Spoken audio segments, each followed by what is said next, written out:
આપણે સૌ જાણીએ છીએ કે માન્ય વડાપ્રધાનશ્રીનું આહવાન છે રાષ્ટ્રહિતમાં કે આપણે ઈંધણ બચાવવાની કામગીરી દરેક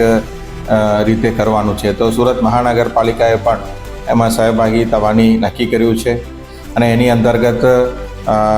આ જે મોટા શહેર છે એની અંદર જે હજારો કર્મચારીઓ કામ કરે છે, અધિકારીઓ પણ કામ કરે છે, એ લોકો પોતાની રોજિંદા કામગીરીમાં ઘરેથી કચેરી સુધી આવવા માટેનું અને પાછું જવા માટેનું તથા ફિલ્ડ વિઝિટમાં જ્યારે પણ અધિકારીઓને જવાની જરૂર પડે છે તેમાં પણ ગ્રુપિંગ કરીને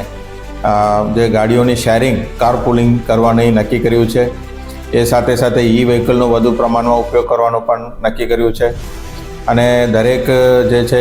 ઈંધણ બચાવવાની કામગીરીમાં જે વર્કશોપ માટેનું જે તેલ લેવાનું છે એમાં પણ સેન્ટ્રલાઇઝ ને ડિસેન્ટ્રલાઇઝ કરીને દરેક લોકલ કક્ષાએ એ લોકો ખરીદી કરે જેથી કરીને 1.5 કિલોમીટરનું બચત થાય એના માટેનું પણ પ્રયોગ શરૂ કરવામાં આવેલી છે. આ પ્રકારે ઈંધણ બચાવની કામગીરીમાં સુરત મહાનગરપાલિકાએ પણ પોતાનું ફરજ અદા કરી રહી છે.